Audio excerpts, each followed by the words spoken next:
Hey, I'd like to call this meeting to order. This is the Hawaii Housing Finance and Development Corporation Regular Board of Directors meeting for October 9th, 2025. It is now 9 a.m. Welcome guests and staff. At this time, I'd like to ask Essa to take a roll. Today in attendance, we have Chair Gary Mackler, Vice Chair Carol Ryman, and Directors Jason Bradshaw, Scott Flynn, and Mary Alice Evans. We have 5 directors in attendance, so we do have a quorum. Going to the second section of the agenda, which is the approval of minutes. First, under A, the special meeting minutes of September 9th, 2025. Is there a motion to approve? So moved. Second. Does it have a second? Any discussion, Director?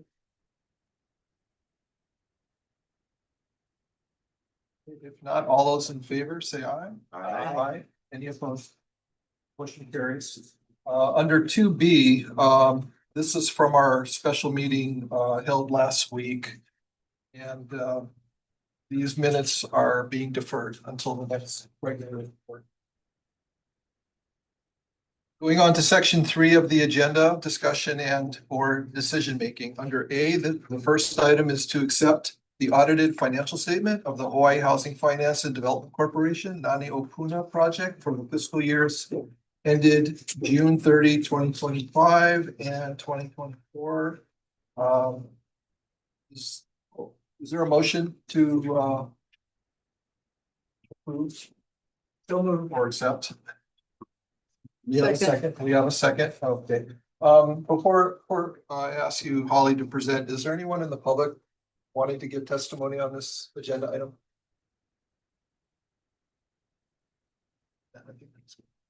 If not, we'll just ask you to go ahead and present. Thank you. Good morning, everyone.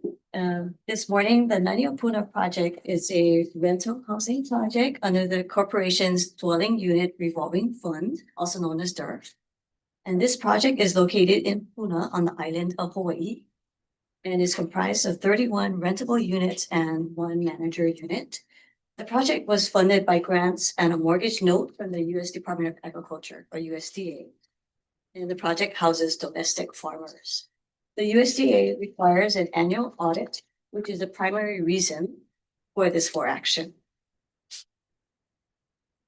The for action is to accept the audited financial statements of the project for the fiscal years June 30, 2025 and 24. The audit report has been provided in the board materials as attachment A. The auditor, Acuity LLP, issued the audited financial statements on September 29, 2025, which is a correction to the for action. And the auditor issued 2 reports. On pages 2 and 3 is a report of independent auditors. The auditor indicated an unmodified opinion on the fair presentation of the financial statements. And on pages 12 to 13 is a report on internal controls. In consideration of internal controls for the limited purpose, there were no identified deficiencies in internal controls that are considered material weaknesses and no instances of non-compliance. So in summary, the auditors issued a clean opinion and didn't report any findings.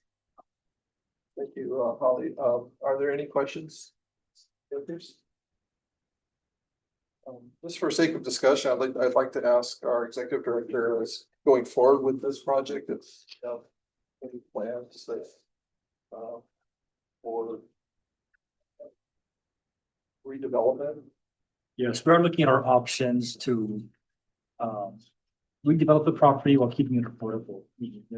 This was part of a larger RFP several years ago, but the developer for that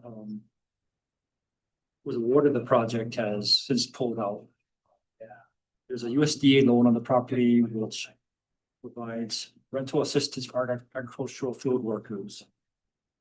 That is tied to a USDA loan, which will be basically paid off in a year or 2, at which time we can basically reposition the property. So we're looking at our options right now. Thank you. No further discussion. We have a motion to accept. All those in favor say aye. Aye. Any opposed? Hearing none, the motion carried. Thank you. Thank you. I've got to back up a little bit. I forgot to ask Gordon Pang to come up and explain the rules for public testimony today, so if you would, Gordon. Thank you, Chair. Vice Chair and other members of the board, aloha to you all. Here are the board's instructions for those in the public who would like to provide oral testimony at board meetings on board agenda items. Number one, each testifier will have 3 minutes to speak per agenda item. Number two, if testifying in person, when the chair asks for those providing testimony, please raise your hands. Number three, all remote attendees who wish to testify will need permission to speak or share screen by clicking on the raise hand icon on your left. All remote attendees, we just read that part. The chair will call upon each raised hand accordingly during the respective agenda items. And number five, if testifying in person or remotely, when called upon to testify, please state your first and last name and provide the name of any organization you represent. At the 3-minute mark, I will notify you and the audience. You will have 15 seconds to conclude your testimony. Please keep in mind that this is an opportunity for you to share your testimony with the board on agenda items, and that neither the board nor staff are required to answer questions you may ask during your testimony. If you wish to submit written testimony, instructions for doing so are located on the first page of the agenda under the section titled Providing/Submitting Testimony. This is from Hawaii Revised Statutes, Chapter 92-3, and allows you the opportunity to submit data, views, or arguments on any agenda item. Thank you for your cooperation. Okay, on to agenda item 3B, approve a request to increase to the budget for the Waiahole Valley Agricultural Park and residential lots, a subdivision located at Waiahole, Ho'olapoko, Oahu, Hawaii, TMK numbers 4-8, various for costs and expenses related to operations and maintenance infrastructure and the potable water system. We have a motion to approve. Second. We have a second. Before you go on, I'm just going to ask if there's anyone in the public who would like to offer testimony. No hands raised. Okay, we'll go on to have you present. Thank you. Thank you. Hello and good morning, Chair Mackler, Vice Chair Riemann, Directors. I'm Randy Chu, Development Branch Chief at HHFDC. This morning, I respectfully submit to you for action for the approval of a request to increase the budget of the Waiahole Valley Agricultural Lot Park and Residential Lodge subdivision located in Waiahole, Ho'olapoko, Oahu, Hawaii. Following is a summary of the facts of the matter. HHFDC owns and manages the Waiahole Valley, which consists of 143 lots that were deeded to HHFDC's predecessor agencies and other fee simple lots that were not deeded to HHFDC. Of the 143 lots, 108 lots are leasable lots, 14 lots are open space, roads, and stream lots, 20 lots were conveyed to the Department of Hawaiian Homelands, and 1 lot was conveyed via court order. HHFDC owns, operates, and maintains the Waiahole potable water system, which supplies potable water to 114 HHFDC, DHHL, and fee simple lots that have requested service. The annual revenues generated from the water surface for fiscal years 2025 totaled approximately $65,000.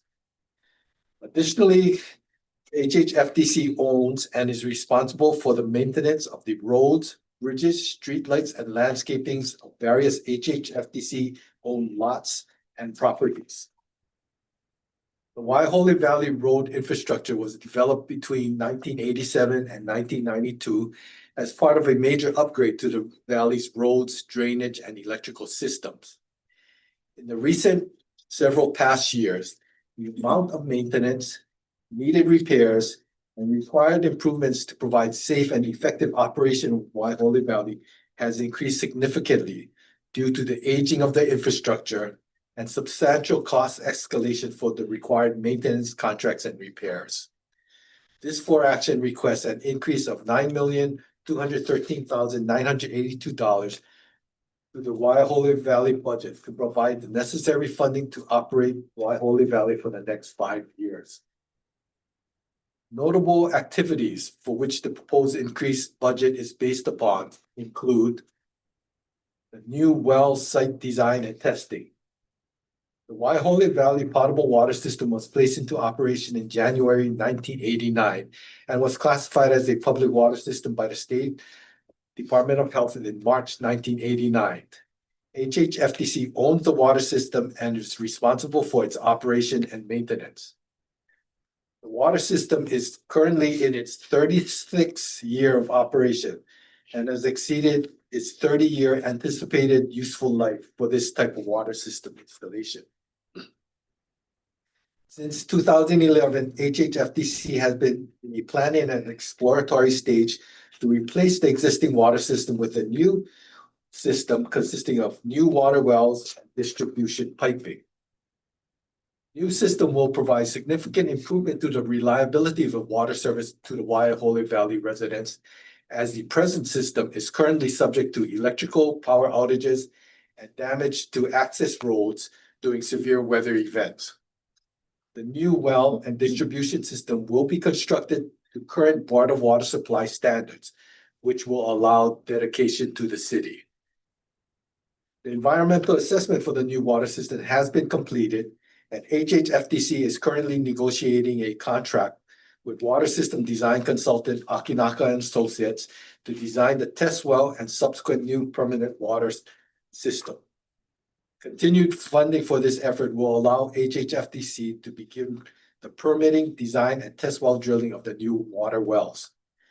The timeline to complete the design and exploratory fieldwork is anticipated to be 5 years at an estimated cost of $6 million. Water system repairs, 1 million gallon reservoir. The existing 36-year-old water system has exhibited significant aging and requires an increasing amount of maintenance and repairs to provide continuous safe drinking water for the Waihole residents. A project to repair the existing 1 million gallon storage reservoir is underway. Competitive bids that were received for the repair work were much higher than the anticipated budgeted estimate. A budget increase of $920,000 for this project, for a new project budget of $2.5 million is requested. Operations and maintenance infrastructure. Several new areas of concern around the Waihole and Waianu streams have recently been identified. Without these repairs, the situation will likely result in collapse of the stream embankment and roadways. The estimated cost to repair these 3 areas of concern is $2.5 million. HHFDC is requesting approval for this amount to cover both permitting and repair costs. Operations and maintenance, water system. Expenditures for operating and maintaining the water system within the past 3 years have increased 41% from $300,000 to $425,000 annually. The current operations manuals for the existing water system was established in 1989 and has not since been updated. HHFDC respectfully requests the approval of $280,000 to procure professional services to conduct a complete water system assessment to provide a detailed understanding of the system's state and functionality, and update the water system's operation manuals to be in compliance with current regulatory policies and requirements. The water system is experiencing an increase in the failure of its components. It is estimated that the incidental repair costs will increase $540,000 over the next 5 years. HHFDC requests a budget increase for the operations and maintenance and incidental repairs for the water system for a total of $2.7 million. The The summary of the proposed revised Waihole Valley budget is itemized under Roman numeral 3, section H of the subject for action and reflects a budget increase of $9,213,982. Staff recommends the following. That the HHFDC Board of Directors approve the increase to the Waihole Valley budget by $9,213,982 as presented in this for action, and authorize the executive director to take all actions necessary to effectuate the purpose of this for action, subject to availability of their funds, approval and release of funds by the governor, and compliance with all HHFDC rules, regulations, and such other terms and conditions that may be required by the executive director. Staff is available to answer any questions you have regarding this for action. Thank you, Randy. Directors, questions? Director. Chair, Randy, I see that the new water well and system are being, are being designed to meet the city and county's standards in preparation for dedication. Does HHFDC need to get a Commission on Water Resource Management well permit in order to drill a test well and then to, if it proves, go ahead and install a pump? Yes, absolutely. CM, seaworm permits is required. However, it is need to be noted that this new well system will be a replacement for the existing. It will be drawing water from the same aquifer for which the existing system is draws water from. So it's just a replacement. So it's not as controversial as a brand new draw on the system.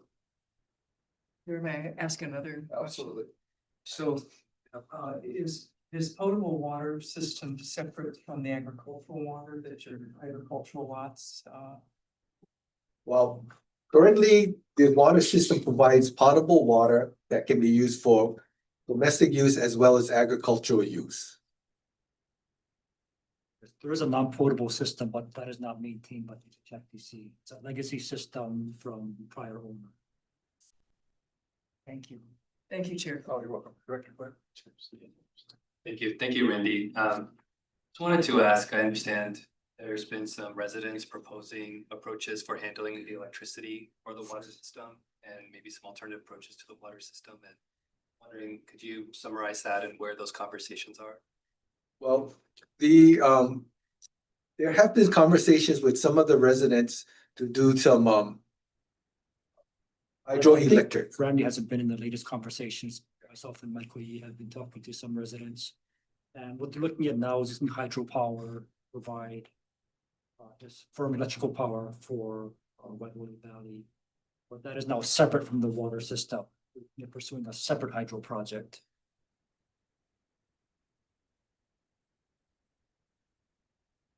Are there any other questions, discussion? Okay.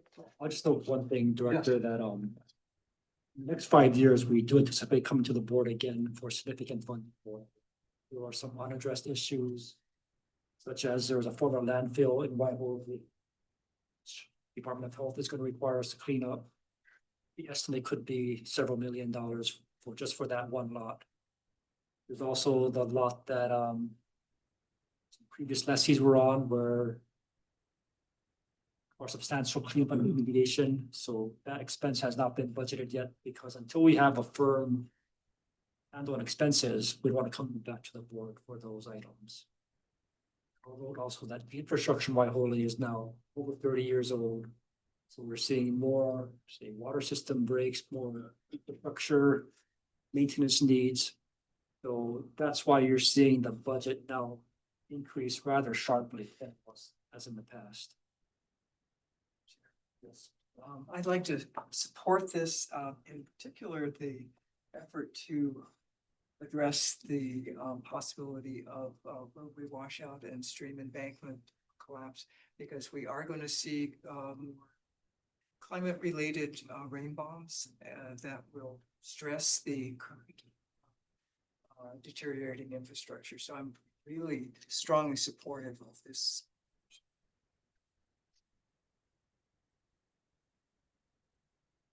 If there's no further discussion, all those in favor of the motion to approve signify by saying aye. Aye. Any opposed?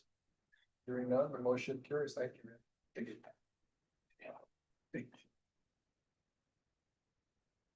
We'll go on to item 3C of the agenda.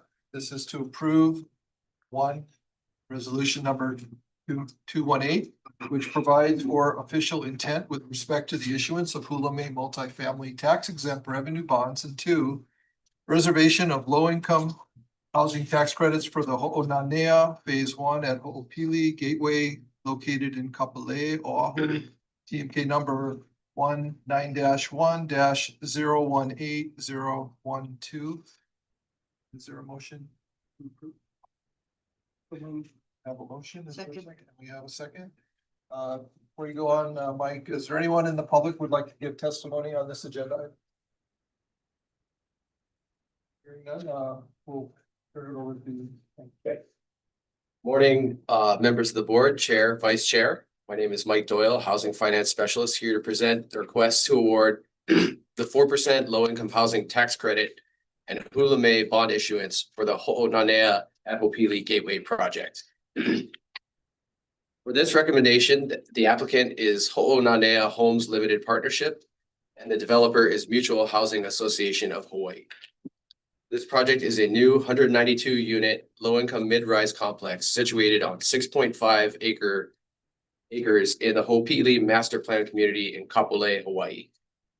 There will be 191 LIHTC units and 1 manager unit. Product type include 1 bed, 2 bed, and 3 bed.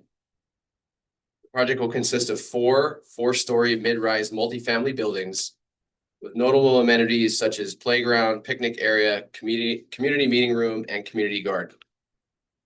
The project will target families at 60% and below of the area median income and has 75 years of affordability. The total development costs for the project are estimated at $114 million. The project is part of the 2025 funding round and has requested the following: $5.6 million in annual federal and state LIHTC from the non-volume cap pool, $58 million in tax exempt bonds from the Hula May multifamily bond program, and $41.3 million loan from the rental housing revolving fund. It should be noted, as with other applicants, that staff worked with the applicant on this to reduce the RHRF request of over $5.3 million to help preserve valuable state resources while substantially increasing the anticipated repayment of the RHRF loan. Additionally, permanent sources of capital for the project include $1 million in deferred developer fee. After reviewing the project application for completeness and minimum threshold requirements and scoring it competitively for HMMF and RHRF, staff determined that Ho'onanea at Ho'opili Gateway project was meritorious for an award. From a readiness perspective, the project was issued an HRS 343 exemption notice by the HHFDC in August of 2024. Construction drawings are complete and the project submitted its building permit application to the City and County of Honolulu in Q3 of 2024. Project is expected to receive permits for construction by Q1 2026. Disability and Communication Access Board review was submitted during Q3 2024, and the grading permits were submitted during Q1 2025, with both expected to be completed by Q3 2025. With this, staff recommends that the board approve the following. Point 1, resolution number 218, which provides for the official intent with respect to the issuance of revenue bonds up to $58 million for the Ho'onanea Phase 1 at Ho'opili Gateway project. Point 2, reserve up to $5,595,000 in annual federal LIHTC over a 10-year period, and the same amount in annual state LIHTC over a 5-year period from the non-volume pool. Point 3, the reservation be subject to the provisions and conditions recommended in exhibits C, D, E, and F of the for action. And point 4, authorize the executive director to undertake all tasks necessary to effectuate the purposes of this for action. At this time, I'd like to call up Mr. David Nakamura of Mutual Housing Association, who will share a brief presentation.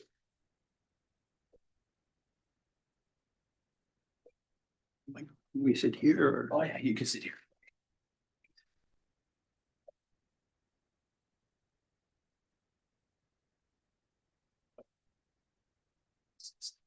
Yeah.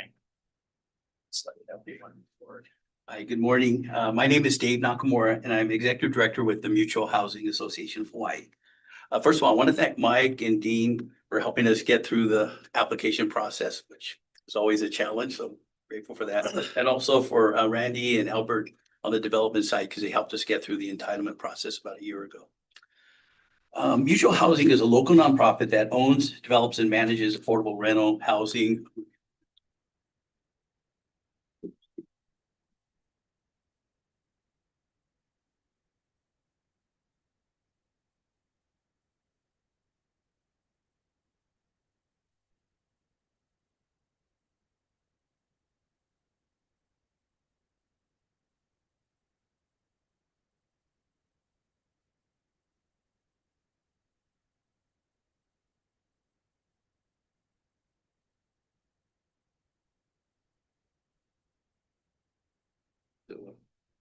Yeah. All right. Mutual Housing is a local nonprofit that owns, develops, and manages affordable rental housing focused on low-income families. We currently own 5 large complexes on Oahu and Kauai, totaling nearly 1,000 units and serving over 3,000 individuals. We were established in 1992 with our first acquisition on Kauai. Our values and culture were established with our residents, staff, and community partners on that island with a focus on providing safe and quality shelter and the integration of resident services programs and other activities and gatherings to encourage and build strong communities. It is very people-centric model, and we continue to do our best to honor those values and culture in our new projects.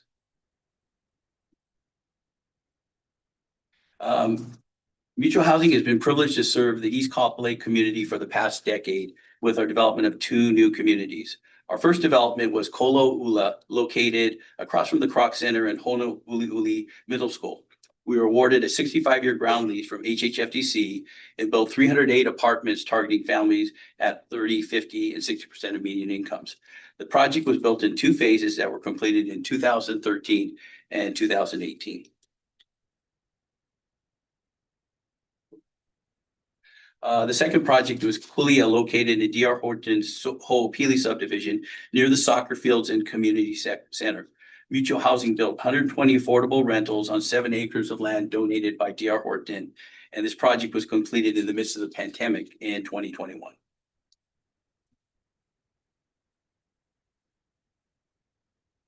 Our newest project is Ho'onanea at Ho'opili Gateway.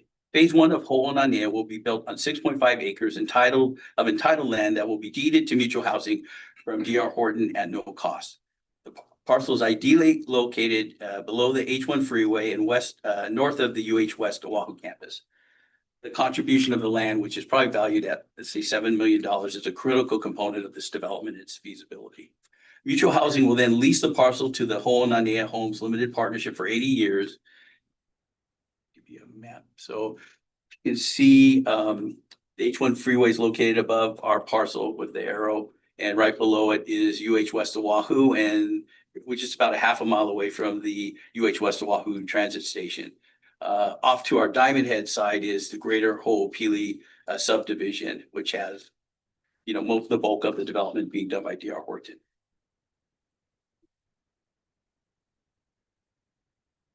Phase 1 plans call for the construction of 191 units plus 1 staff unit, a mix of 30, 50, and 60 median income targeted units with 1, 2, and 3 bedroom apartments.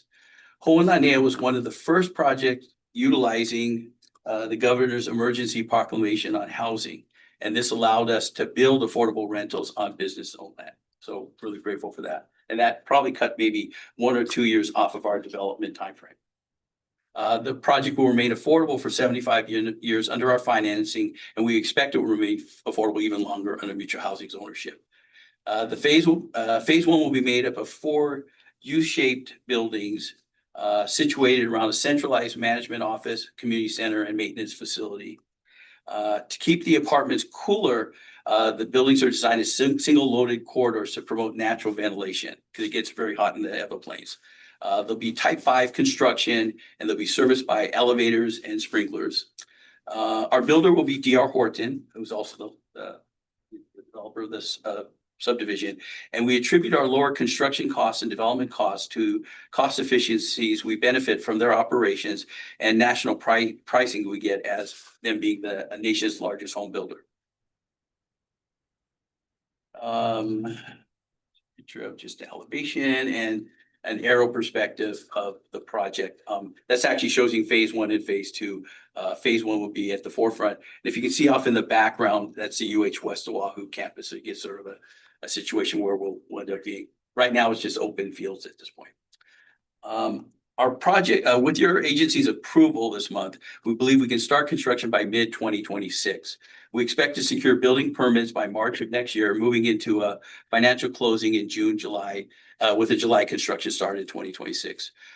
Construction will take about 2 years, and the first building is completed in April 2028, and final building completed in September 2028. You know, as I mentioned earlier, our management focus is very people-oriented, and one way we execute that is through our resident services programs in our community. Some of the programs at our previous properties include after-school tutoring, food bank distributions, health screenings, on-site preschool, STEM programs, household budgeting classes, and a variety of art and enrichment programs. Our ability to execute these programs is predicated on an amazing group of partners that would provide our services to our community, and they provide a steadfast support. We found that if we can provide staff support and adequate facilities within our communities, our local housing communities can provide a platform for the execution of the supportive services. And so I just have a list of some of the partners we have, like Aloha Harvest and Food Bank with food distribution. The Hawaii Homeownership Center has done budgeting classes along with local banks.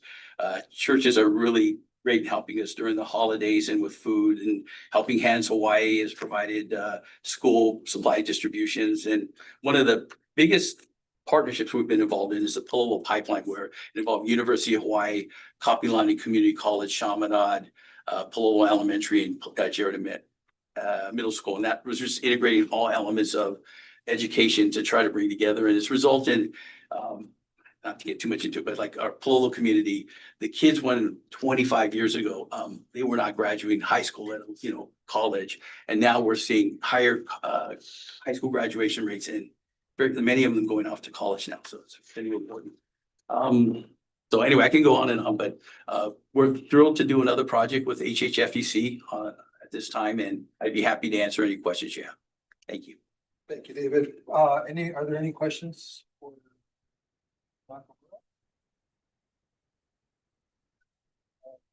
Mentioned that it's a phase project. What are you looking at in the second phase? The second phase will be 154 units, I think, if it's right, because there's another 6 acres that D.R. Horton's willing to deed to us after we finish the first phase. But we'll kind of try to not bite off more than we can handle, chew it, we can digest, I guess. Yeah. Further discussion? Okay. All those in favor of the motion to approve, signify by saying aye. Aye. Any opposed? Hearing none, the motion carries. Thank you. Stick around, you got one more, I think. We'll go on to item 3D, which is to approve a rental housing revolving fund project award for the Ho'onanea Phase 1 at Ho'opili Gateway located in Kapolei, Oahu. PMK number 19-1-018012. Directors, is there a motion? We have a motion. Second. We have a second. Is there anyone in the public who would like to offer testimony? Not, turn it back to you, Mike. Thank you, Chair. This is the corresponding RHRF award for the same project, Ho'onanea at Ho'opili Gateway Project, in the previous 4 action. As shared, the project was part of the 2025 funding round where it requested various resources, including a $41.9 million loan from the Rental Housing Revolving Fund. Staff reviewed the project's application and minimum threshold requirements, scored the project under the RHRF criteria, and deemed it meritorious for an award. With this, staff would like to make the following recommendations. That the HHFDC Board of Directors approve the following. Award the project an RHRF award loan, $41,945,876. The Ho'onanea Homes Limited Partnership for the Ho'onanea at Ho'opili Gateway Project, with terms and conditions prescribed in this for action and furthermore subject to the following. Point 1. Authorization and approval by the governor for the proposed project and the release of RHRF program funds as mandated under Chapter 15-311 Hawaii Administrative Rules. Point 2. Execution of documentation satisfactory to the HHFDC outlining the terms and conditions of the project award. Documents shall specify the standard terms and conditions as required to meet all statutory requirements of the RHRF program. Point 3. Completion of all documentation necessary and required to secure the release of RHRF funds. Point 4. Certification of the applicant to comply with all applicable statutory and program requirements. They may relate to the use of state funds. Point 5. Total fees paid to the developer for the project, including but not limited to developer overhead, developer fees, consultant fees, and project management fees, shall not exceed the amounts indicated in the applicant's consolidated application and in this for action. Point 6. Availability of the RHR program funds. And finally, authorize the executive director to undertake all tasks necessary to effectuate the purposes of this for action. Thank you. Thanks. Are there any questions or discussion on the for action? Mike, it notes that the collateral will be a junior mortgage to the senior loan. Is the senior loan the the housing revolving loan? No, that's going to be the junior position facility. I believe the senior loan is going to be with Bank of Hawaii. Bank of Hawaii, yeah. Thank you, Chair. Anyone else? Not, all those in favor of the motion to approve, signify by saying aye. Aye. Aye. Any opposed? None opposed, motion carries. Thank you. Next up is item 3E on the agenda, which is to approve 1, resolution 219, which provides for official intent with respect to the issuance of Hula May multifamily tax exempt revenue bonds, and 2, reservation of low-income housing tax credits for the Lewili Kapolei Buildings B and C project located in Kapolei, Oahu, TMK number 19-1-016230. Directors, is there a motion to approve? So moved. We have a motion. Second. And we have a second. Anyone in the public who would like to give testimony on this agenda item? Let's.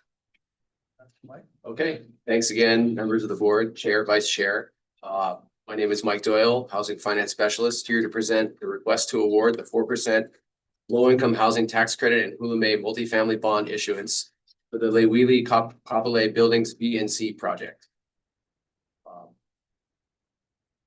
The applicant for this project is Villages of Kapolei JV LLC, and the developer is a joint venture between the Michaels Organization and Ikenakea Development. The project is situated on 19.47 acres in Kapolei, Oahu, on a leasehold site owned by the HHFDC. The project consists of 342 family units, 2 manager units, 2 5-story buildings. Bedroom types will include 1, 2, and 3 bedroom units. The project will target families at 60% and below of the area median income and has a 70-year affordable commitment period. Additionally, the project is partnered with Family Promise of Hawaii to provide placement and ongoing support of 1 dedicated homeless unit. The total development costs for the project are estimated at $249 million.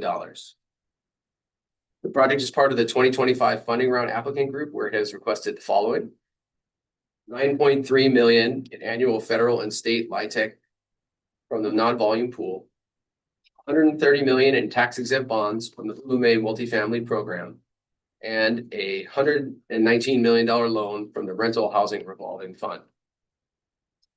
As with the other awardees, the developer worked in this round to reduce the original RHRF request by $4.1 million to help preserve valuable state financial resources. Additional permanent capital resources for the project include $2.3 million in deferred developer fee and $568,000 in deferred costs. Staff completed the project application, or staff reviewed the project application for completeness, minimum threshold, and competitively scored the project for HMMF and RHRF alongside the other 2025 applicants and deemed it meritorious for an award.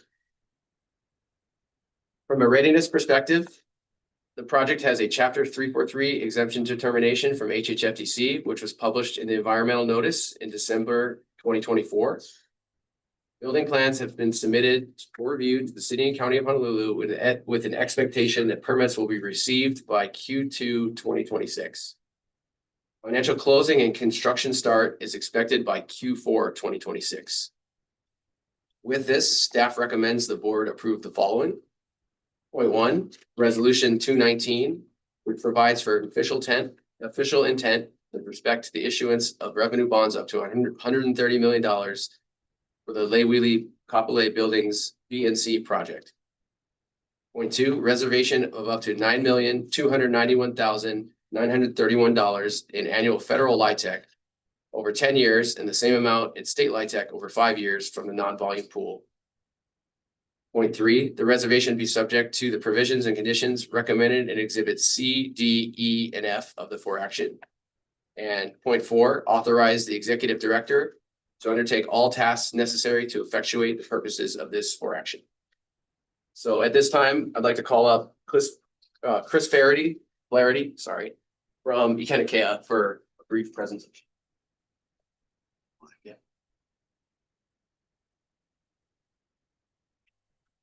Aloha board, Chair Mackler, Chris Flaherty with Ikenakea Development.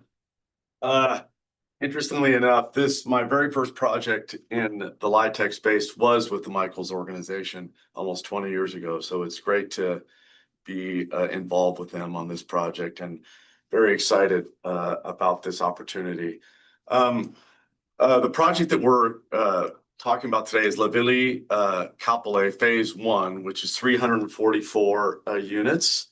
The forward button here. Okay. There you go. It's a joint venture between Ikenakea Development and the Michaels organization. We at Ikenakea Development, I'm the co-managing general partner. I have Patty Barbie here with me and my son Keegan Flaherty. We've developed and own over 2,000 residential units.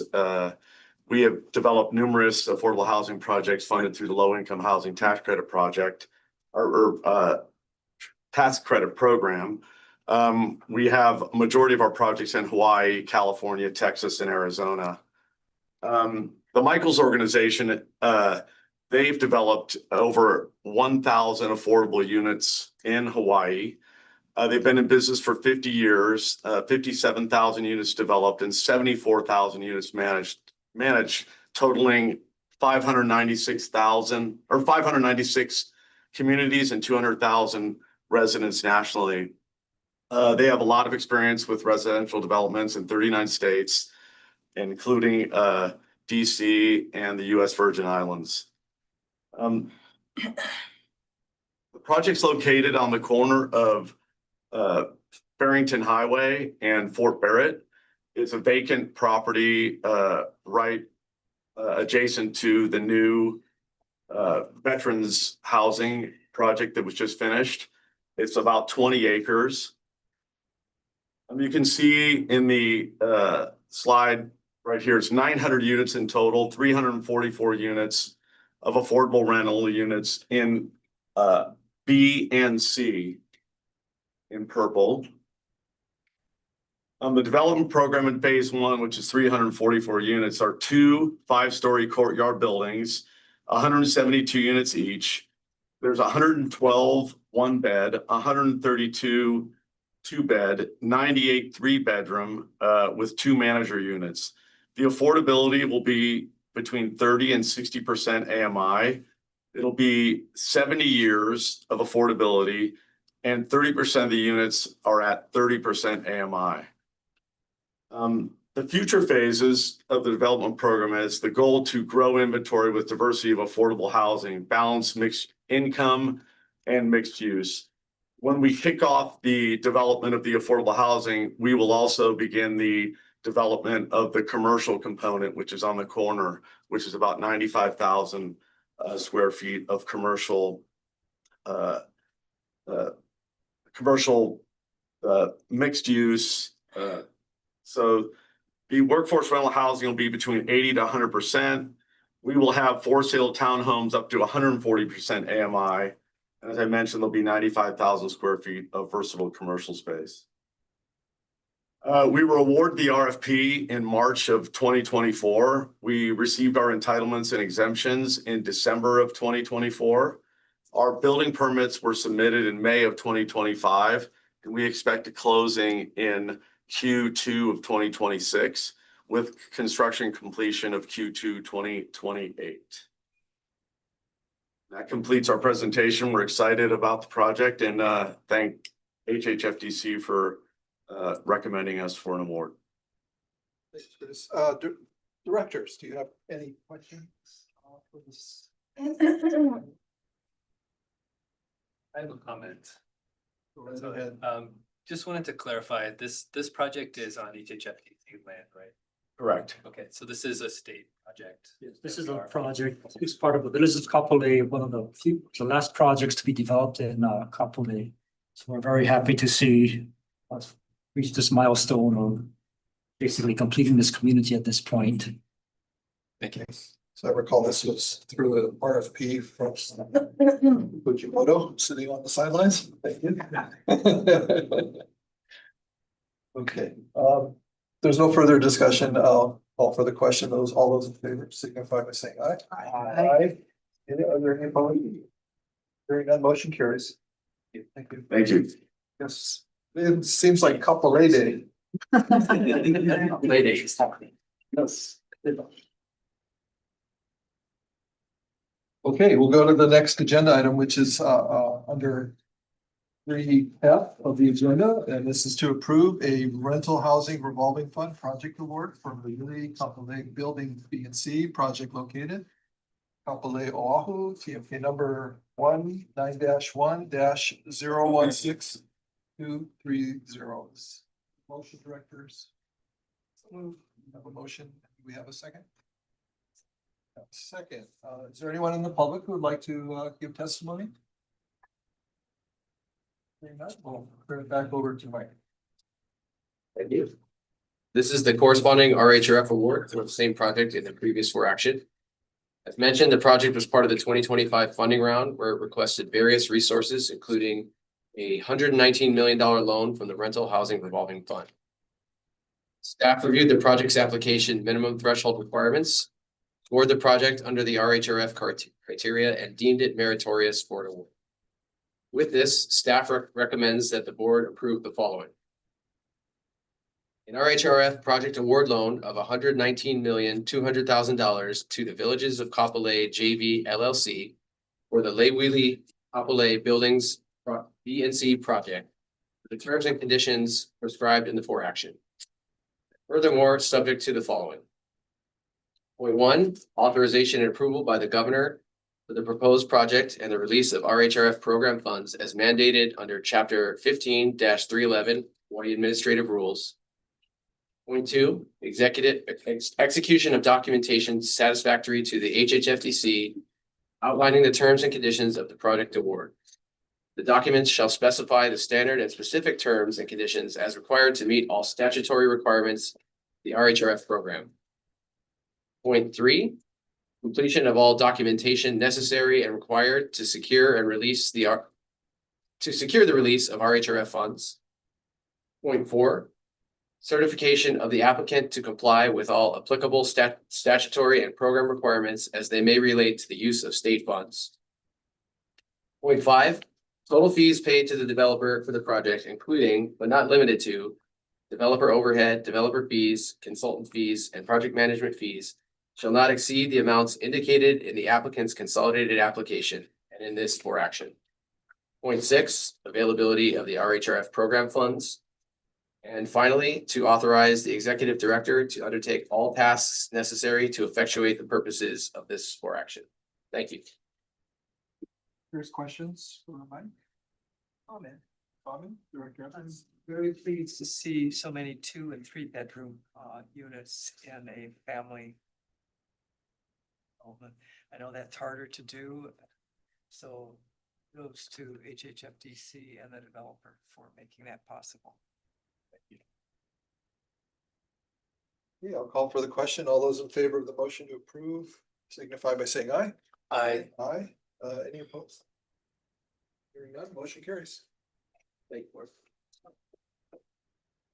Next item on today's agenda is under 3G, and this is to approve one, an amendment to the length of affordability, and 2, request for extension to the rental housing revolving fund letter of intent for the Hawaii Nalu Phase 2 project located in Kapolei, Oahu, TMK number 19-1-1-013052. Is there a motion, directors? Second. Before you can start, I'm gonna ask if there's anyone in the public who would like to give testimony. Hearing none. Thank you. Thank you. Good morning, Chair, Vice Chair, and the members of the board. Haley Jiao, the housing specialist with the finance branch, reporting on the request for the board of directors to approve. 1, amendment to the affordability length. 2, extension to the RHRF letter of intent to December 31st, 2025 for project Hawaii Nalu Phase 2. First, I'd like to introduce to the board the project background. As the sole member of the awardee, Cloudbreak Hawaii 2 LLC is a single asset real estate holding company, specially established to develop, own, and operate the project. The amended and restated enhanced use lease EOL, which is the ground lease, was between the U.S. Department of Veterans Affairs, VA, and the Cloudbreak Hawaii LLC, the Hawaii Limited Liability Company, as a further sublist to Cloudbreak Hawaii 2 LLC. This is the Hawaii Limited Liability Company. The project has approximately 30,156 square feet of residential and a common area, and is located at 91-1039 Shangri-La Street, Kapolei, Hawaii. The project is a new construction of a 1 4-story residential building with 50 studio affordable rental units. The project targeted for families with household earning between 30 to 100% the area median income. Families who live in this house units will have range, refrigerator, AC, and a disposal. The project also provides amenities including picnic area, community room, elevator, and the laundry room. The project was originally awarded in 2019 funding round, where it received $3,378,100 loan from a rental housing revolving fund, interim and permanent. It also received $5,210,000 from senior lender Birchman Investment Corporation. On November 9, 2023, the board approved the developer's request to increase the RHRF loan award amount from $3,378,100 to $9,182,97. On April 22nd, 2025, the updated consolidated application was submitted to HHFDC. to increase the senior loan amount from 5,210,000 to 6,584,100 to mitigate the budget increase in construction and the interim and the soft costs. The total updated development cost for the project is estimated at 6.266 million. The HRF loan amount stays the same. The increase in senior loan amount does not affect the RHRF loan payback terms. Staff reviewed and evaluated the updated consolidated app to confirm the funding program award merit. And next, I would like to provide some updates about the project. The building permit, the awardee has received the improvement permit from HCBA. So the commencement of the construction is projected for 2026 Q1 with a completion in 2027 Q2. The site control. The awardee has received the HUD and the VA final amended and restated ELL and the sublease on August 22nd, 2025. The signing of the lease will occur upon the confirmation of the RHRF extension and the HUD's closing approval prior to closing. Finance commitment.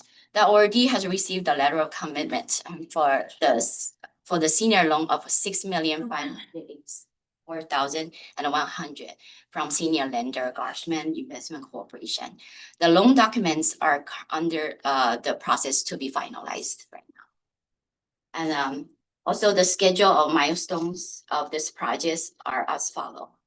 The improvement permits is received. Site control is considered received. The loan closing is projected in 2025 Q4. Construction starts in 2026 Q1. Building completion in 2027 Q2. Placing service 2027 Q2. And stabilized occupancy is in 2028 Q1. Okay, so update on the HUD closing approval.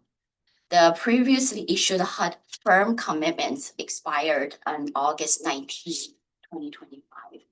An extension reapplication was submitted. On September 30th, 2025, project received a 60-day extension on HUD's approval. Per our communication with the development team on October 3rd, 2025, the project has HUD's firm commitment that if the project receives the RHRF extension, the HUD will move towards relocking and then substantially towards closing. And also during the federal government shutdown, HUD's contingency plan is for HUD to work on projects that are closing. So HUD has reaffirmed that their staff will continue to work on and close deals that have received a firm commitment. So the closing coordination process has commenced. The project has received the most checklist items. So in a sense, they're pretty ready with a few outstanding but close to be finalized items. For example, the construction contract, borrowing and the signing resolution, attorney's opinion letter, which all be finalized and signed after they receive the RHRF extension. And also other items such as CBC's preliminary title report, Alta mortgage policy, title insurance, senior loan agreement, and the insurance. They are either at the very final stage or close to the final stage to be executed. Assuming the government is back open prior to November, the financial closing is targeted in late November before Thanksgiving. Okay, with this for action, staff I would recommend 2 items for board's approval. First is the extension of the RHRF LOI from October 31st to December 31st to 2025. This request is mainly due to the need to accommodate the time for HUD closing approval and any possible delays due to the government shutdown. And it also provides the project with extra time to finalize the pending items and complete the checklist requirements. And also, to amend the length of the affordability. On October 13th, 2022, HHDC Board of Directors approved the extension to the RHRF LOI from October 31st, 2022 to October 31st, 2023. Please refer to the attached exhibit C for details. In this same full action, the project's affordability term was revised from 40 years to 75 years. It was due to the previous staff's misunderstanding regarding the UL extension with the VA. So according to the UL, the underlying ground lease commenced in year 2003 with a 50-year term, which will end in 2053. And it was extended by additional 25 years. So it was finally extended to 2078, not additional 75 years. So as of 2025, the 40 years was remaining in the lease. So this full action is to amend the affordability term from 75 to 48 years to be aligned with the remaining lease term. This is to ensure the affordability commitment be valid and enforceable through the lease expiration date of 2078. And also we request the board approve to authorize the executive director to undertake all tasks necessary to effectuate the purpose of this full action. The representatives from the development team and the senior lenders are present in person and online to answer any questions from them. I'm gonna start first, to ask, directed that questions for you. Thank you for the presentation. Director Bradshaw.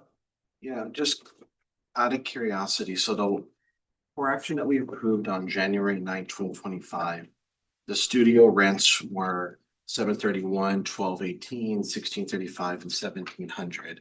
And then now it's almost an increase of almost $1,000 for the 3-bedroom to $2,660. Is that because of the HUD guidelines or the length of affordability change? Yes, because of the HUD guideline. And it changed that much by $1,000? Yeah, In a 1-year period? those are for studio. Yeah, for studio, it's a studio, so the exact same thing we approved, if you look in the exhibit A.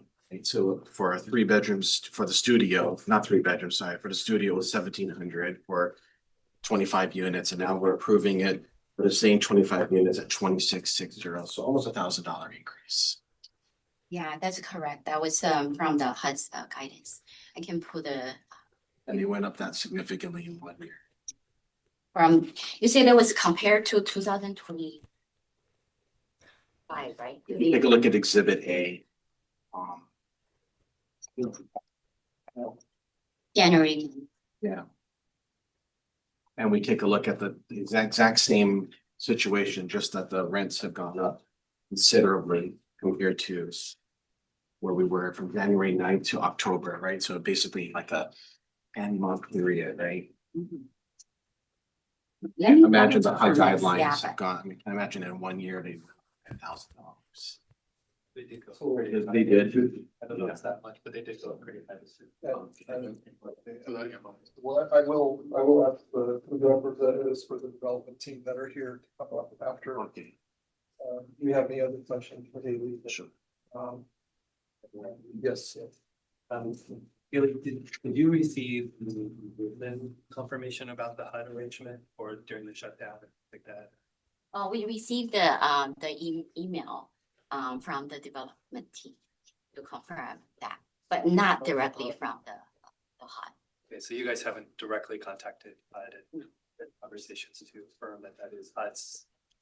Okay, so Yeah, they just emailed us about my question is, so Gershman's the senior lender, yes. and so just to be clear, if I understand, what HUD is giving them as a loan commitment? Is that what they're looking for? It's the guarantee. Loan guarantee. And as of today, because it's mentioned in the applicant's letter of September 15th, 2025, that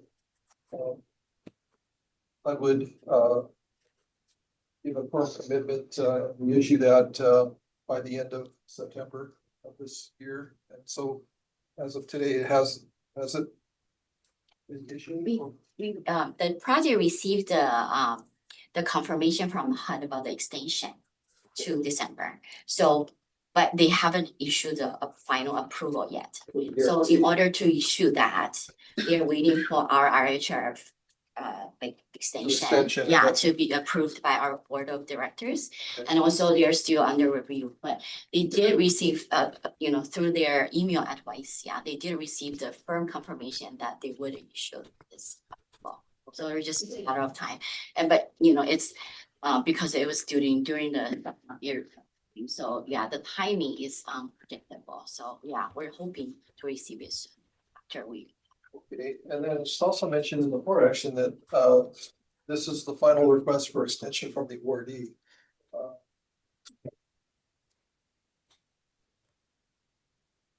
I understand. And then that's our concern too, because at the beginning, the previous extension, we did had a confirmation and we thought, that would provide enough to close, before the deadline.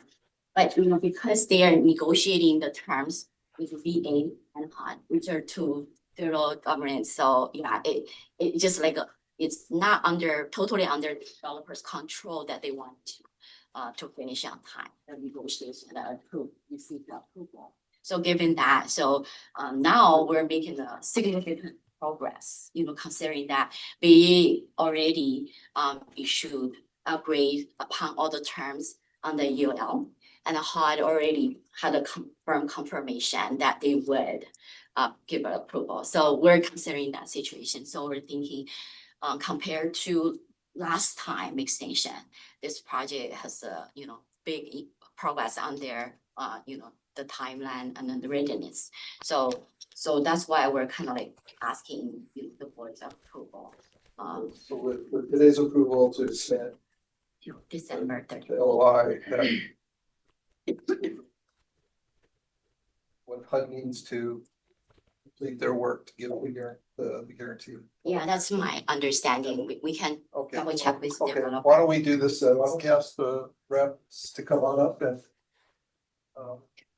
have, you have questions, directors, feel free.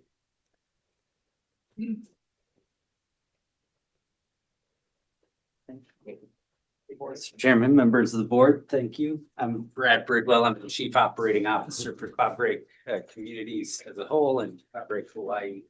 This is Rochelle Taylor. She is our Community Development Director out here in Hawaii and controls everything on the homeless veterans campus out at Barbers Point, and we certainly couldn't be here without her.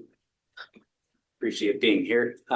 Could you speak to the question about the rent increase? Yeah, so primarily that is built around the highest income groups of the intended population be served, veterans who are at risk, formerly homeless and actively homeless, affecting the 100% AMI areas. What we had done prior to all of this was sought to keep all of the rents as low as possible.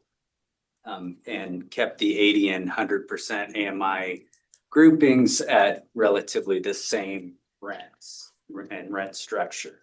As time has moved on and costs have gone up, most specifically operating costs and what's impacting this property a lot more so than we've had in the past is that we're in a move from NAVX the Navy electric system into a transition to HECO. And that's also affecting rising costs on the operating side. So in order to maximize the loan value as well, we had to finally break and raise the rents on the highest income groups. And so we did also have to move to the maximum allowable of the lowest income groups, but those shifts were not nearly as dramatic. For the veterans that will live in this project, we anticipate BASH vouchers being utilized. To what extent? Yes, the majority of our veterans that are in our community do have vouchers that come in through there.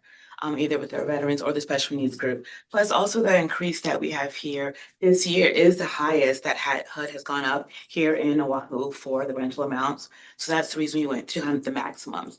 The rent portions also go with the income. So by having the increased rents, it also allows for increased income.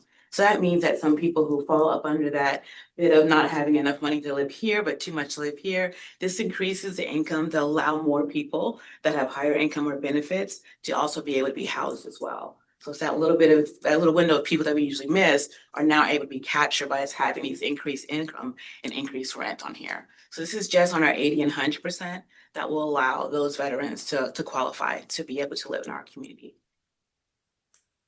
And I'd like to also just say regarding the delays, the primary was the back and forth between HUD attorneys and VA attorneys, working out the lease riders under the enhanced use lease, which was the big component. We're through all of that. And we actually have the VA secretary who has been fully briefed on all of the documents, planned signing on Monday, October 13th. Part of this extension is giving us the ability for that execution of the signing, which is nothing more than a signing ceremony at this point. All the briefings have already occurred. To execute that EUL, if that EUL was to be executed without our assurance that we will be able to move through the HUD process to close alongside HHFDC, then we would end up in immediate violation with our agreements with the VA on the enhanced use lease. So it's all part and parcel to just giving that little bit of extra breathing room for everybody to execute all the documents and be able to move forward with confidence in closing. And as Haley indicated, we plan to be closed before Thanksgiving. And the only caveat is how, this government shutdown, how slow that makes it.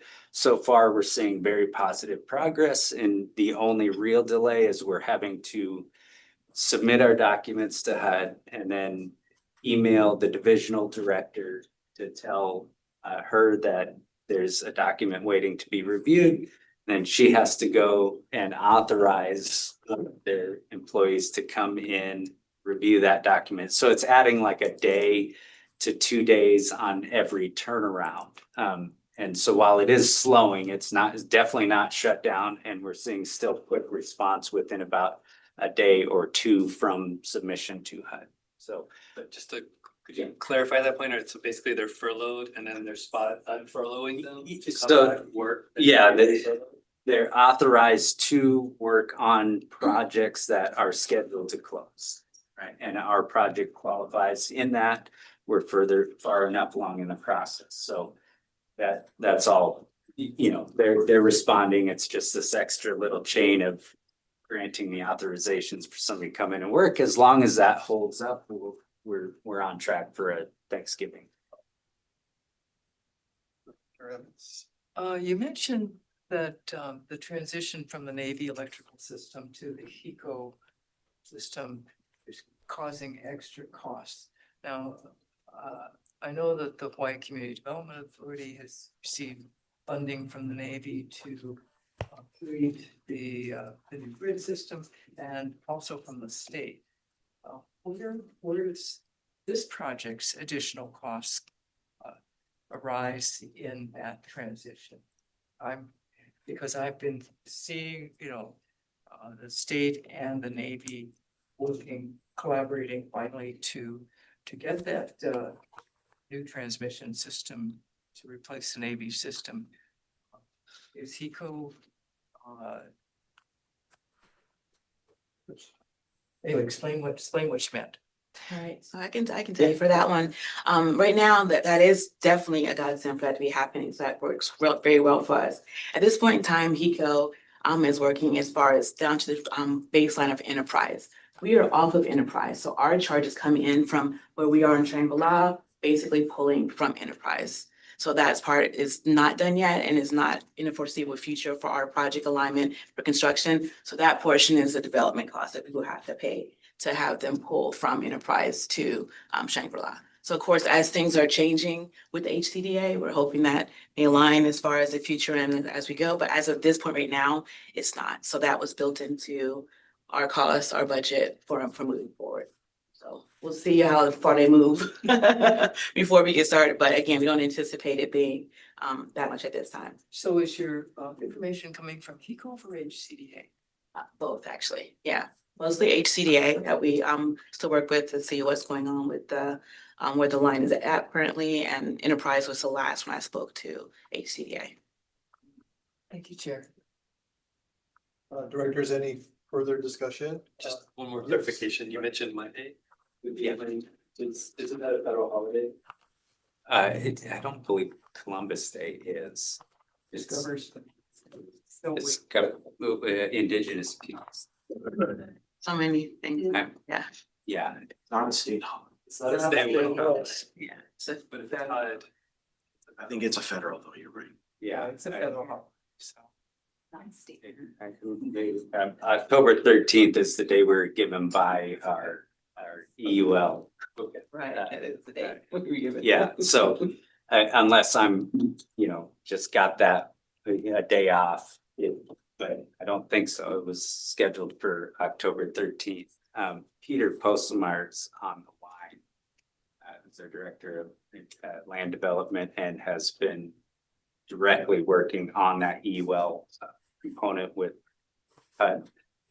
with VA. Peter, he's got his hand raised, I think. Yeah, so the VA moved that signing to the 20th. That came out of today's call. Okay.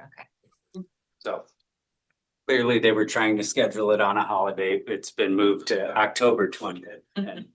Yeah. So, but again, it's been a fully brief, so it's literally just the signing ceremony, and in which case we just need the assurance that we're able to get to close so we don't walk into immediate violation by having then HHFDC fall out and we're stuck with the commitments of the new EUL and can't meet them.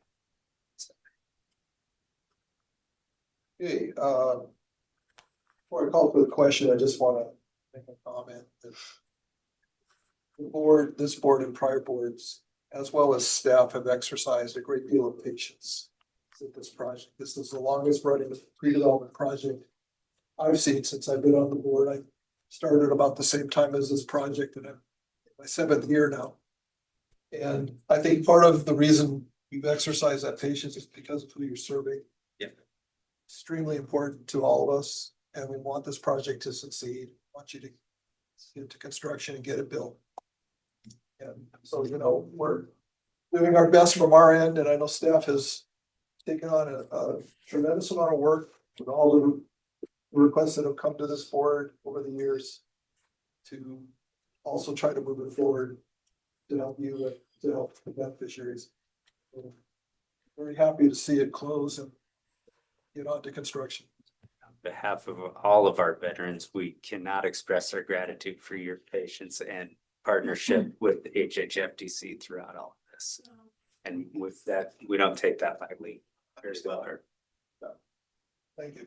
So with that, I'll call for the question. All those in favor of the motion to approve signify by saying aye. Aye. Any opposed? Hearing none, motion carries. Good luck. Thank you. We'll see you at the groundbreaking. With that, I'm gonna ask for take a 10-minute recess. Thank you. Still got ways to go. Sorry.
Okay, we are back from recess. Let's go on to the next agenda item. This is 3H. This is to approve resolution number 220. Authorizing the issuance, sale, and delivery of Hawaii Housing Finance and Development Corporation, Hale Kama'aina. Single family mortgage purchase revenue bond 2025 Series A, and approval for the 38th supplemental trust indenture bond purchase agreement, official statement, continuing vote disclosure agreement, and related documents. Is there a motion, directors, to approve? So moved. Second. We have a second. Is there anyone in the public who would like to give testimony on this agenda item? If not, we'll turn over to David. Morning. Good morning, Chair, Vice Chair, members of the board, David Lloyd, Finance Manager for HHFDC. So this item seeks your approval of resolution number 220, authorizing the sale, issuance, and delivery of the Hale Kama'aina Single Family Mortgage Purchase Revenue Bonds 2025 Series A, along with the related documents, including the 38th Supplemental Trust Indenture, bond purchase agreement, official statement, considering the disclosure agreement and other actions necessary to complete our bond sale. The Hula Mai Single Family Mortgage Program, the original program, which is now also known as the Hale Kama'aina Mortgage Loan Program, as it will be now, issues tax-exempt mortgage revenue bonds to help eligible Hawaii home buyers secure affordable first mortgages. Act 50 of Session Laws of Hawaii 1979 granted the authority to the Hawaii Housing Authority, now HHFDC, to issue revenue bonds for housing loans. Since 1980, HHFDC has authorized through Hawaii Revised Statutes 201H-71, 33 series of bonds under this program, assisting over 10,000 Hawaii families in becoming homeowners. The program's trust indenture, as amended, details, among other things, the program's reporting requirements, allowable investments, prescribes how assets will be administered. At the August 14th, 2025 HHFDC Board of Directors meeting, staff advised the board on the purposes and proposed structure of the Series 2025A bond issuance.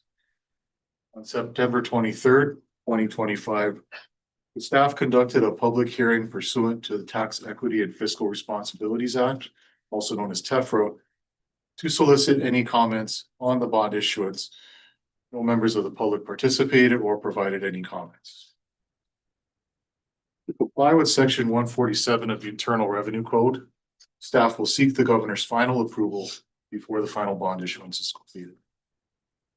The bond issuance team includes a group of highly experienced and well-qualified partners, and me, who have been meeting regularly to coordinate the aspects of the bond sale and the program launch. A detailed list of this team is in the for action as Section I. As far as the remaining schedule, as we move towards the program launch, we are currently working towards finalizing the preliminary official statement, or the OS, for posting. This provides detailed information on the issuer of the bonds, the purpose of the issue, sources and uses of funds, security, and other financial legal details. The week of October 20th would be a milestone, as it would be the actual bond sale and execution of the bond purchase agreement with underwriters. Currently, our schedule would be contemplating an October 27th distribution of the final official statement, which reflects, an aggressive timeline and commitment by our financial partners to meet this deadline. Once this is done, our pre-closing for the sale is scheduled for November 24th, and the official official closing and program launch right now is scheduled for November 25th. This schedule would be subject to change should there be any delays in reviewing documents and approval of documents. Again, this is a very aggressive schedule that everybody's been putting together and their team has been contributing to. The estimated bond amount of the Series 2025 Series A bonds is $30 million. The bonds are expected to be structured with both serial and term maturities, including premium bond terms with an estimated rates ranging from approximately 2.6 to 6.5, depending on market conditions at the time of sale. The total bond par amount of $30 million will be used to fund all of these eligible mortgage loans. The premium realized on a portion of the term bonds will be used to fund the down payment assistance program that will launch simultaneously. In addition to the bond proceeds, the existing cash reserves under the trust indenture currently are going to be used to help cover the remaining portion of the down payment assistance if needed, along with the costs of issuance and capitalized interest. This will allow the corporation to reduce the total amount of bonds required while ensuring all program components are fully funded. We've just completed our rating for this issuance. Moody's has rated our issuance AAA. Our S&P rating is AA+ for these bonds. So this resolution 220 will authorize the issuance, sale, and delivery of the HHFDC 2025 Series A single-family mortgage purchase revenue bonds, the execution and delivery of the 38th supplemental trust indenture for providing for the issuance of the 2025 Series A bonds to be entered into by HHFDC and U.S. Bank National Association as the successor trustee. It will also authorize the preparation and distribution of a preliminary official statement and the final official statement relating to these bonds. It will authorize the executive director to make a preliminary and final allocations of available funds, approving the form and terms, conditions, and provisions of arrangement and of an agreement among mortgage lenders and HHFDC. Authorizes the chair and secretary and executive director and staff of HHFDC to perform any further actions necessary to effectuate the issuance of the bonds and other matters. Overall, Resolution 220 will satisfy the requirements to effectuate the 2025 Series A bond sale and allow staff to complete sale and delivery. Therefore, staff recommends that the HHFDC Board of Directors approve the adoption of Resolution 220 effectuating the sale of the single-family mortgage purchase bonds 2025 Series A, authorizing the execution of all required documentation for the bond sale, amendments, and the trust indenture and related matters. It also authorize the executive director to undertake any tasks necessary to effectuate the purposes of this for action. We have Alexis Fouquet here with us with our lead underwriter, Raymond James, to answer any questions that you may have. Otherwise, I am available for questions as well. So before I open it for questions, I was informed that we do have I believe we have testimony from, or wanting to give testimony, Mr. This is O'Brien. Mark O'Brien. He Oh, represents yes. Raymond James as well. Okay. Why don't we go ahead and ask Mark O'Brien if you'd like to speak on this agenda item.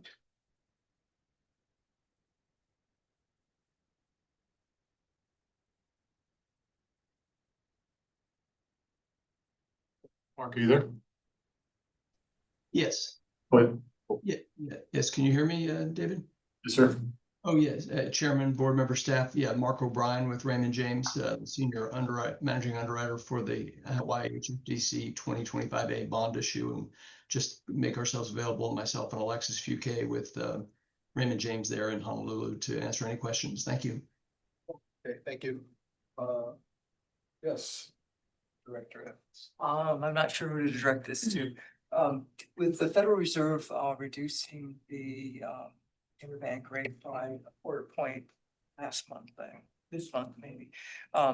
What was the thinking around making the issuance now versus waiting till the end of the first federal quarter to see if there would be another quarter point drop? I can answer for HHFDC, Mark or Alexis, if you want to jump in after. I think for us, we do want to get this program launched as quickly as possible. I think, when I look at the other HFAs and doing their bond sales, there's a window right now where we'll I think be the only people out to market for our sale at the end of the year. So there'll be short supply, and there's a short supply for Hawaii bonds anyway. So more demand. Yeah, I think more. Alexis, if you want. So the only thing that I would add that David hasn't mentioned is there is some consideration whether we wait until after the October Federal Reserve meeting to price the bonds. There's some uncertainty between now and then as to the exact tone that the market will have. So that would be the only thing that gives us pause in terms of waiting a little bit. But as David mentioned, this is a good time in the market to jump on this opportunity. Okay. Chair, that satisfies my question. Anyone else? Any other directors? If not, if there's no further discussion, all those in favor of the motion to approve, say aye. Aye. Aye. Any opposed? If not, the motion carries. Okay, thank you, Chair. We'll go on to item 3I, which is to approve the program year 2026 allocation plan for the U.S. Department of Housing and Urban Development's National Housing Trust Fund Program. We have a motion. Hold on a second. Hi. Good morning. Chair, Vice Chair, board members. My name is Christina Longman. I work for the I'm the Housing Finance Specialist under federal programs. Today, we're requesting the board approval of the program year 26 Housing Trust Fund allocation, which runs from July 1st, 2026 to June 30th, 2027. The state receives about $3 million each year in National Housing Trust Funds from HUD, known as HTF. HHFDC is a designated HTF grantee for the state. HHFDC is required to submit a board approval for HTF allocation plans to HUD each year, describing how the funds will be distributed and used. The HTF program was established by Title I of the Housing and Economic Recovery Act of 2008, Section 1131. It's administered by HUD under 24 CFR Part 93. HHFDC can provide HTF funding for affordable housing projects directly with their county governments as the sub-grantees. HTF funds are used for affordable rental housing projects. HHFDC retains about 5% of the HTF funds for admin costs, which is about $150,000. And we will offer half of the remaining funds to the county in rotation. For program year 26, the city and county of Honolulu and the county of Maui will accept the next rotation of HTF program funds. It's about $1,425,000 for each of the counties. That's $1,350,000 for projects and about $75,000 for admin. There are 3 changes to the program year 26 HTF allocation plan that differ from last year. We would like to revise the distribution of the HTF funds from the county of Kauai to be split amongst the county of Maui and city and county of Honolulu. We'd like to update the HTF maximum per unit development subsidy limits from the 2023 public housing total development costs limits, the most recently available limits, which is currently 2024 TDC limits that were published in November of 2024. Typically, the TDC limits are in effect at the time the county commits the funds. So this may change as well, but it's just, as of now, it's November 2024. Thirdly, we'd like to amend the maximum developer fee limits to follow the guidelines of associated funding sources, if applicable. Our staff formally recommends that the HHFDC Board of Directors approve the program year 2026 HTF allocation plan, subject to public comments. After public comments, authorize the executive director to approve the program year HTF allocation plan, provided that no substantive amendments are required. And lastly, authorize the executive director with all actions necessary to effectuate the purposes of this for action. Thank you. Are there questions, directors, for Christina? Yes, Director. Although Chair, you might have wanted to ask this. I know which question. Why are we being asked to take funds from Kauai and move them to Maui and the city and county of Honolulu? Because every year is a rotation, and it happened to be in 24 it was Hawaii, 25 is Kauai, and this year will be Maui and Honolulu.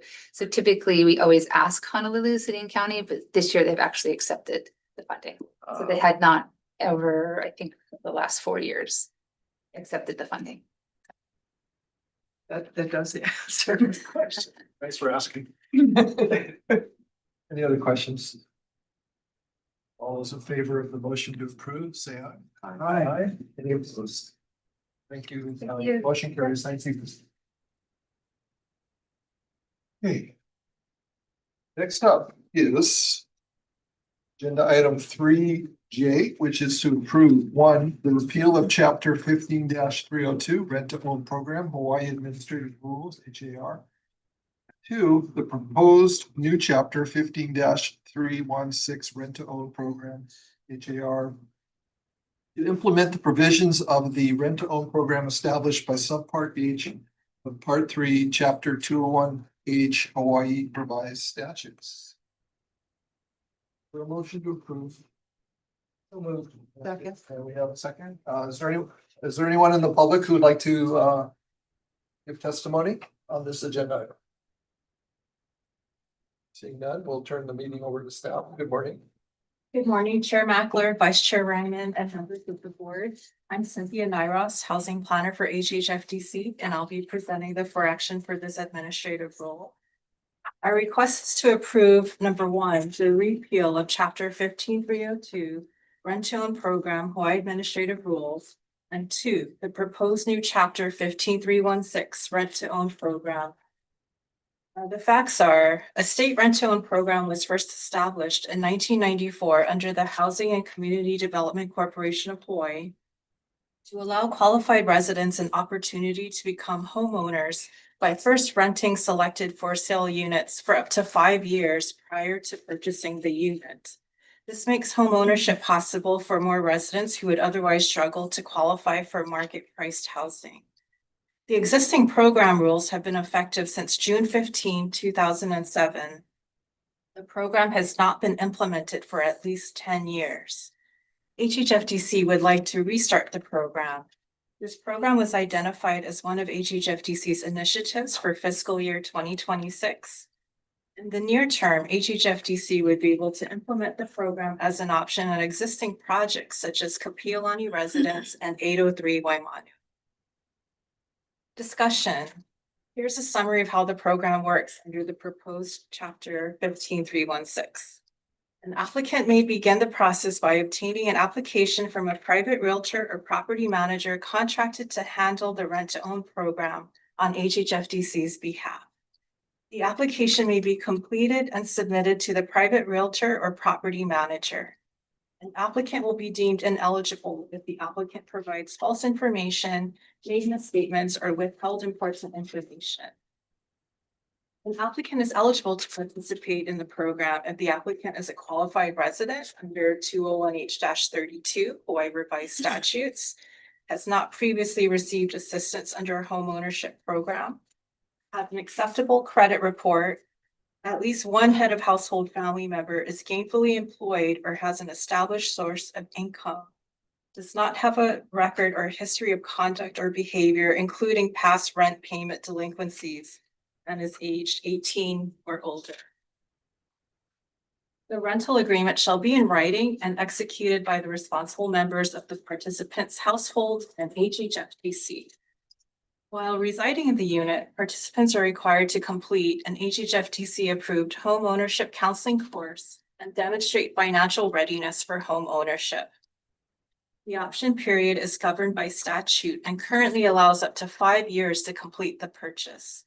If the participant is not ready to purchase the unit, the participant will be required to vacate. Here are the fees.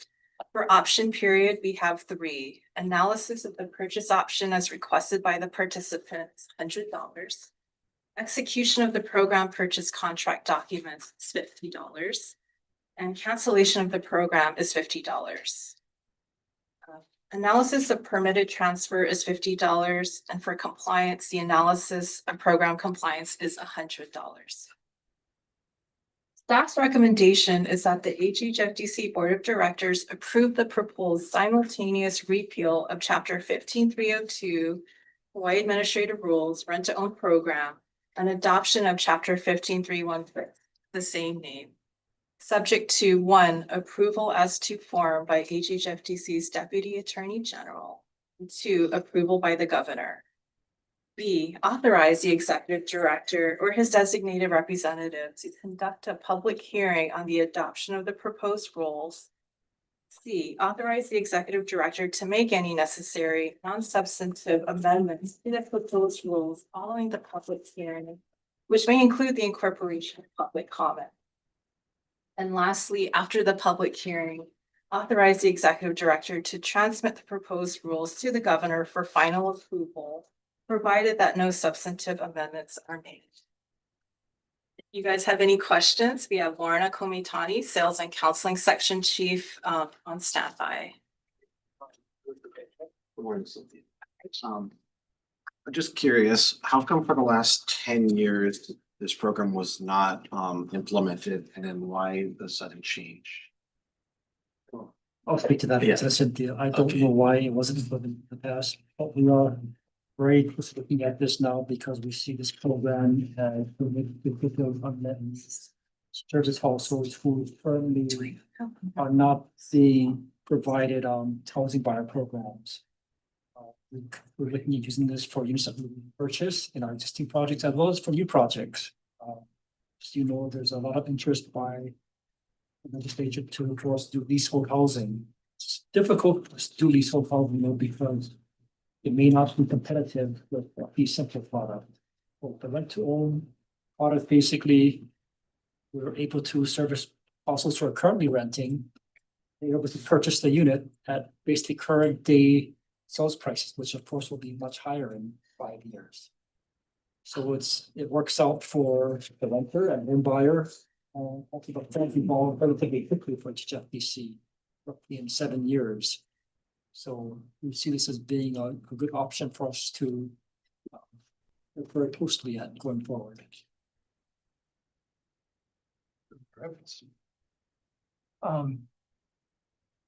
One of the, in the process, it says if the participants is not ready to purchase the unit, the participant will be required to vacate. Is there a reason why they couldn't continue to? If they were not able to purchase at the 5-year? The only comment I have to that is the fact that they enter into the agreement with the price established at the 5 years. So I think we could look at that to extend them, but that would also require possibly an update to the purchase price. I see. Yes, during that period of time that they're renting the unit, we are going to try and help them along to make sure that they are ready to purchase. Yes. For a practical matter, we would like to have the transition from rental project to a condo occur in a relatively short time frame. It just, you have to stand up the association and whatnot. So the logistics of making that transition, it's be difficult to have some units as a rental pool and others in ownership. Understood. Oh, that does explain it. Thank you. Question? Or maybe just comments, just in characterizing the program in terms of like purchasing, becoming a homeowner. I'm just wondering if it's clear to talk about qualifying for a mortgage or obtaining a mortgage, because that's really the threshold point. Not actually owning outright a unit or paying in full for a unit, right? It's getting that mortgage. Right. And so just in describing the program to us, to the public, when you got the public hearings, I think that's more accurate to the public about what they'd be signing up for. And then kind of following on Mary Alice's comment, if they are in fact able to qualify for a mortgage, but something happens outside their control at the end of the 5-year period, is there any kind of flexibility in the program to accommodate the bank or the lender or something happen, government shutdown, something happening that they would have done it and would have tried to close within the 5-year period, but couldn't? I think because this is the first time that it's being implemented, I think we have to consider all of those various factors. Yes, because we want it to be successful. Thank you.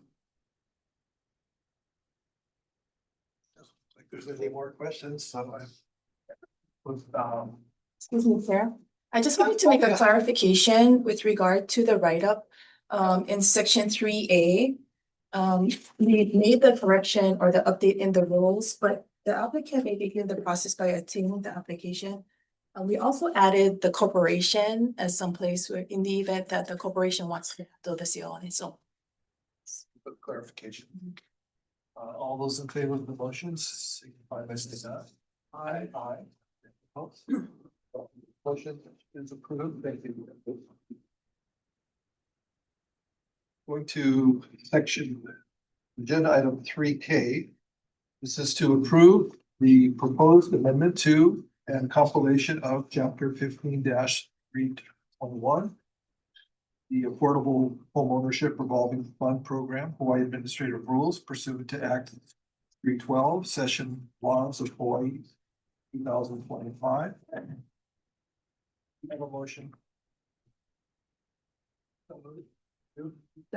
We have a second. Is there anyone in the public who would like to give testimony? That will bring it back over. Cynthia. Thank you, Cynthia again. Our request is to approve the proposed amendment to and compilation of chapter 15321 Affordable Homeownership Revolving Fund Program, Hawaii Administrative Rules pursuant to Act 312 Session Laws of Hawaii 2025. Here are the facts. Act 227, Session Laws of Hawaii 2021 established the Affordable Homeownership Revolving Fund Program to be administered by HHFDC. The purpose of ARF is to provide loans to nonprofit community development financial institutions and nonprofit housing development organizations for the development of affordable homeownership housing projects. Chapter 15321 Hawaii Administrative Rules was adopted in 2023. Act 312 Session Laws of Hawaii 2025 changes ARF in two key ways. One, designated certified nonprofit CDFIs as a loan priority category under ARF. While CDFIs were previously eligible loan recipients under this program, the amendment elevates their standing by explicitly prioritizing loans administered by CDFIs that finance affordable for sale housing. Two, expands the permitted use of ARF funds to allow matching financing that helps nonprofit CDFIs attract philanthropic, private, or other public funding. The changes are intended to improve financing pathways for affordable for sale housing and to better leverage existing fund resources. Without the adoption of these requested amendments, HHFDC will be out of compliance with the legislature's directive. Discussion. These amendments are intended to implement the provisions of Act 312, which has two key changes. Number one, add CDFIs as a priority category for ARF loan funding. Two, expand allowable uses of ARF funds to include matching financing that helps CDFIs attract private or other public funds. Recommendation. Staff's recommendation is that HHFDC Board of Directors approve the proposed amendments and compilation of Chapter 15321. Authorize the Executive Director to conduct a public hearing. Authorize the Executive Director to make any necessary non-substantive amendments to the proposed rules following the public hearing, which may include the incorporation of public comments. And lastly, after the public hearing, authorize the Executive Director to transmit the proposed rules to the Governor for final approval, provided that no substantive amendments are made. If the board has any questions, we have David Oy, Housing Finance Manager, on standby. Directors, questions for staff? Oh, sure. Okay. I just have a quick question. Have there been any loans issued in this program? Thank you, Chair. No, we have not issued any loans. We've received two applications. One recently that's in progress and currently underwriting review right now. So we hopefully will be bringing a recommendation to the board on that. Okay. All those, did you have? All those in favor of the motion to approve, signify by saying aye. Aye. Aye. Any opposed? You're done, motion carried. Thank you.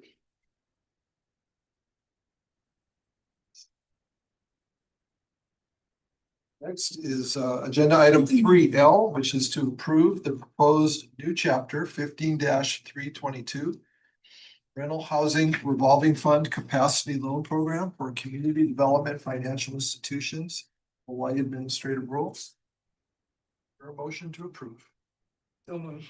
Is there a second? We have a second.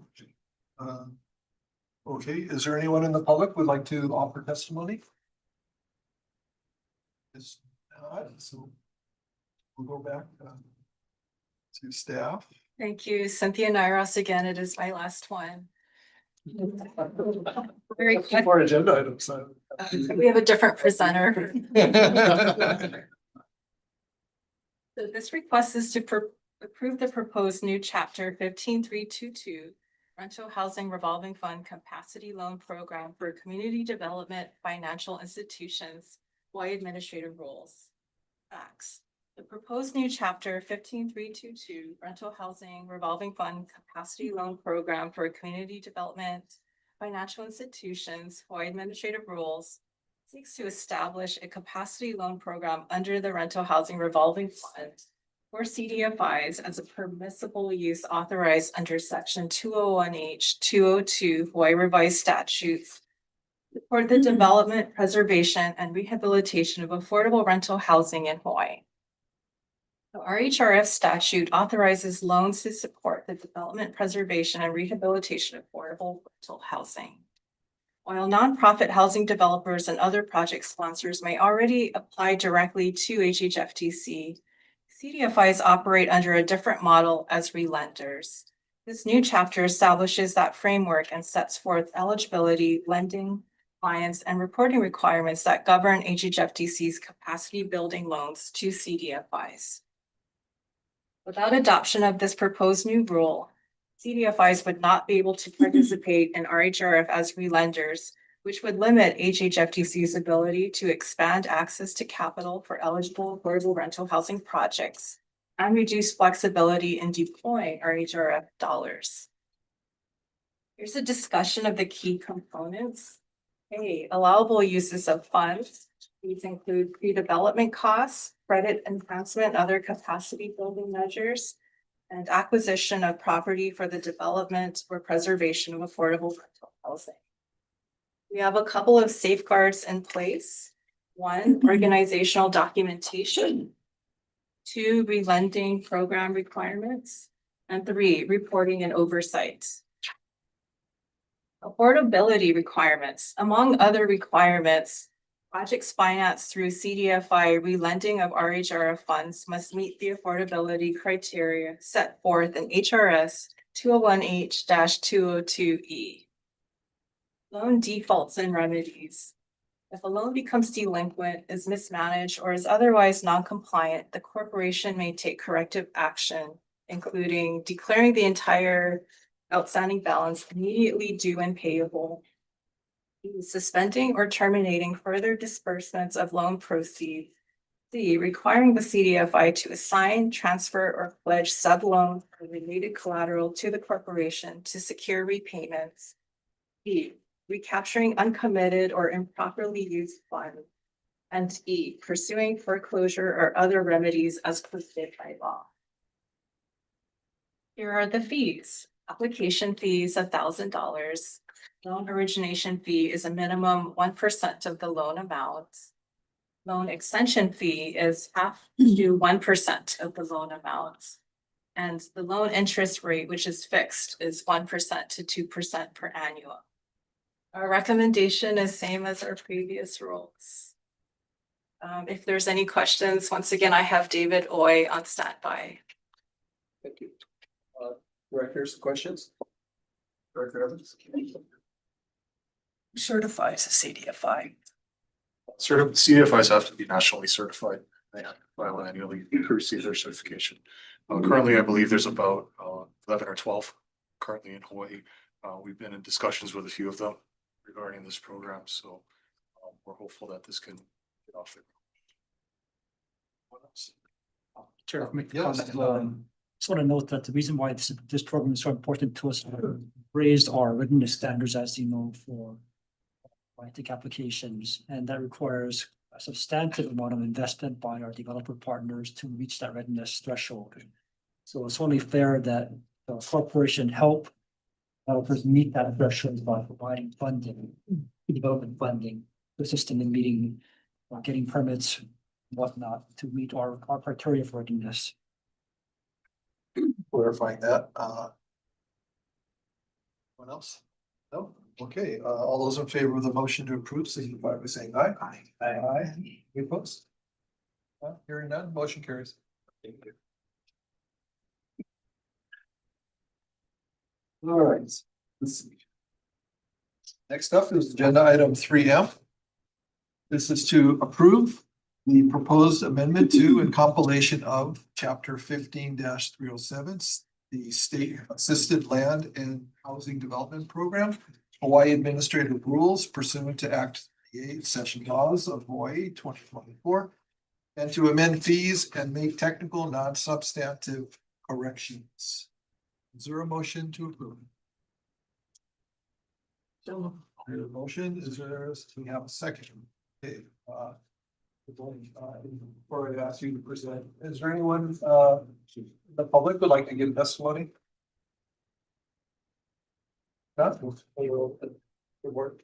Morning, Chair, Vice Chair, members of the board. My name is Hunter Miller. I'm a Housing Development Specialist for HHFDC. The action in front of you is to approve the proposed amendment to and compilation of Chapter 15307, State Assisted Land and Housing Development Program, Hawaii Administrative Rules, pursuant to Act 38, Session Laws of Hawaii 2024, and to amend fees and make technical, non-substantive corrections. This administrative rule was adopted in 2021 and largely governs HHFDC's development programs. Most notably, this rule provides the framework for the 201H-38 exemptions and expedited approvals process, and provides HHFDC with the ability to grant dwelling unit revolving fund loans to assist affordable housing development. Senate Bill 2066 was signed into law in May of 2024 as Act 38 Session Laws of Hawaii 2024, which amends this administrative rule to include a second separate set of requirements under which affordable housing projects may be granted 201H exemptions. Projects seeking exemptions under this new 201H pathway must satisfy the requirements of Chapter 201H38A1, refrain from imposing stricter income requirements than those established by the state, dedicate 100% of the units in the project exclusively for qualified residents of the state of Hawaii for the lifetime of the project. This additional 201H exemption pathway is pending the adoption of the requested amendments, without which the substance of Act 38 Session Laws of Hawaii 2024, which is the alternative path to projects to qualify for the 201H exemption program, cannot be effectuated or function as intended. These proposed amendments adequately implement the provisions of Act 38 to establish the alternative exemption pathway for which a housing project may qualify for 201H exemptions. These amendments also include updates to the fee schedule, which were previously approved by the Board of Directors at the December 2023 meeting, to help HHFDC cover service costs associated with compliance monitoring for projects with exemptions or awards covered under this administrative rule. These amendments also feature various conforming, housekeeping, and technical changes for better clarity and consistency. So with that, it's staff's recommendation that the HHFDC Board of Directors approve the proposed amendments to and compilation of Chapter 15307, State Assisted Land and Housing Development Program, Hawaii Administrative Rules, subject to approval as to form by HHFDC's Deputy Attorney General and approval by the Governor. Authorize the Executive Director or his designated representatives to conduct a public hearing. Authorize the Executive Director to make any necessary non-substantive amendments to the proposed rules following the public hearing, which may include the incorporation of public comments. And after the public hearing, authorize the Executive Director to transmit the proposed rules to the Governor for final approval, provided that no substantive amendments are made. And staff is available for question, as well as Albert Palmer, the Development Section Chief. Director's question, any questions for Hunter? Director? Hunter, I'm not sure I understand what the legislature was trying to, what kinds of projects the legislature was trying to allow to go through a 201H process that the amendments address. Can you give me a kind of an example of what kind of project also would be able to utilize the alternate pathway as opposed to the current? Yeah, sure thing. So the substance of Act 38, actually, I think maybe Albert might be better suited to answer that question for you. Want me to come up? Sure, come on.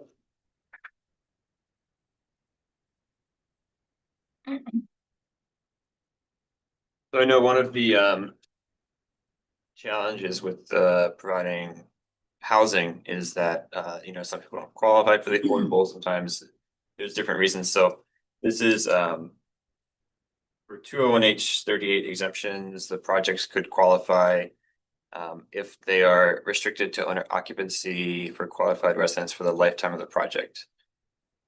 So if they're using this part of the 201H program, that is their commitment to housing for Hawaii residents in lieu of needing affordability commitments. It doesn't prevent other programs from applying affordability commitments. So if they use other programs, they'll still have to apply with those programs requirements.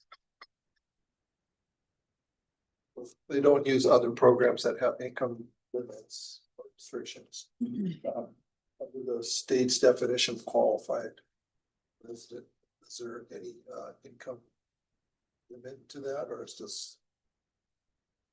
No, the intent of this program was to provide an alternative to the traditional 201H pathway, which requires affordability. So there are income restricted requirements that 50% plus 1 unit plus 50% AMR below. The intent of this program is to remove those restrictions. So there is no affordability requirement, but in lieu, all of the occupants of the building, including subsequent buyers, must be owner occupants, must be qualified residents, which means you must reside in the unit. So it was a means to provide basically housing for local residents, that there will be no investor units allowed.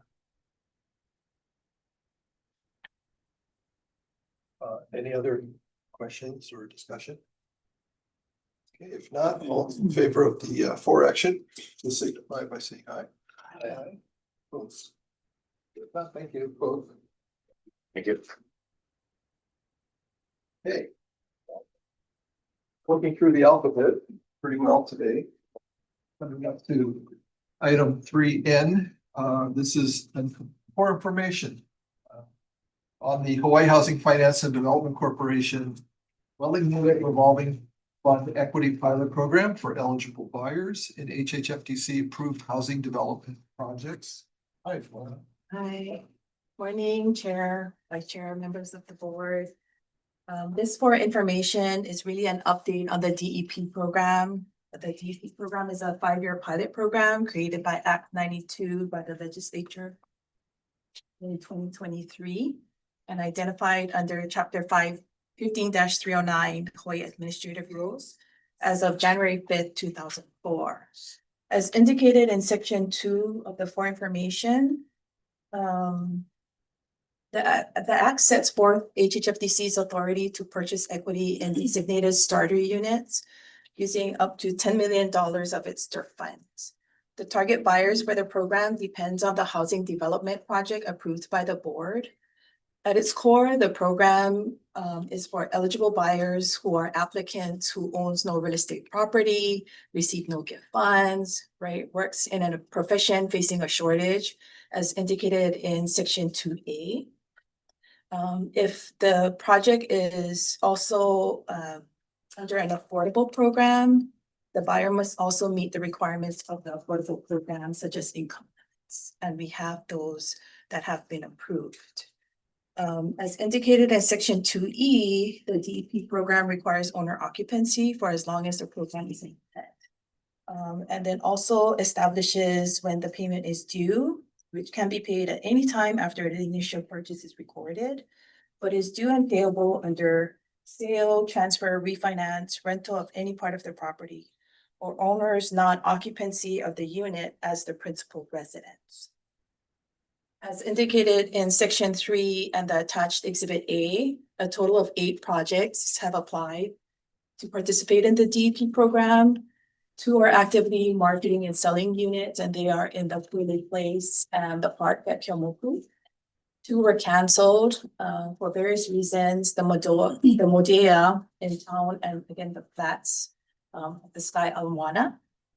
2 were just approved last month, the Lima Ola and Kaulu by Gentry projects, and are in process of completing the initial requirements to sell the DEP units. And 2 have submitted a letter of intent to participate in the program and are pending start of the project in this quarter. So a total of $4.8 million have been committed for approximately 56 units in 4 approved projects, including the 2 that was approved last month. And a balance of 5.2 million is available for the upcoming 2 projects. If you have any questions, I'd be happy to answer them for you. Directors, questions? Quick one, so the projected balance, which can be utilized for Kahuina and Waikor, will that complete most of the remaining balance? Yes, we expect it to. $10 million. Mhm. And so once they're ready, then we'll come back to the board. Okay. Thank you very much for the update. Sure. The program is Yes. doing Yes. well. Yes, and I just want to point out, on the exhibit that the Park on Keomoku, the initial approval that was made, right? And that was in January of 2025. 26 units for $2 million. We've since reduced that amount to 8 units because the project wasn't selling as successful as they wanted to. But there are 2 units that are in the closing process right now. So by doing that, we were able to approve the projects from last month. Okay, well, thank you very much for the update. Okay, so that concludes section 3 of the agenda. Section 4, report by our executive director. I'll turn it over to you. Before the board packet, I'll just one of the other milestones. Making a Maui program expended $10 million. Maybe call this is a COVID program to help homeowners on Maui to improve their homes to meet the building standards. So those happy to say we don't need to spend their funds. There was a speed task force specifying permitting for enhanced development task force had its first meeting last month. This was created by Act 123, which HHFDC is participating in this task force along with Mariana Evans for VDED. So there were 3 pigs formed, one for building permits, the second for Chapter 6E or SHIP compliance, a third dealing with individual wastewater systems. So we will continue to participate in this task force, and hopefully this will expedite the building permit process across all counties. Relating to our efforts to acquire properties and to develop them for affordable housing, again, we're doing this to find basically shovel-ready lands where you can build housing quickly. Part of this effort was this partnership with developers to help us to prepare our plans for the properties. We issued an RFQ earlier and received 50 responses last month. So it was a very robust response. We're in the process of selecting partners for this effort. And lastly, I'll note that there was a groundbreaking at Limaola, developer who had that groundbreaking still with us, the Hokia and Polo project. So happy to see that project get off the ground. Directors, questions for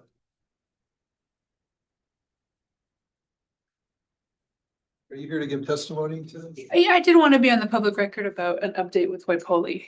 That's okay. Yeah, I know it's in the status report, so I'm not sure the best. Okay. Yeah, well, we'll probably come up then. Okay. Yes, it's totally fine. Well, yourself. Hi. So this is about the status report. I know it's in there. That's yeah. yes. And there's a little confusion because it had said it was going to close on September 30th at the last month's report and then this month. So residents have been asking, and I think there's been comment, but I wanted to just let the board know that we did receive a letter in September 11th from HUD, the Hillary Atkin, the Acting Deputy Assistant Secretary of Native American Programs, saying that they heard the concerns of residents, chiefly that the relocation plan budget is not enough because it's about $15,000 to $30,000 per unit. which doesn't go 42 months on Kauai.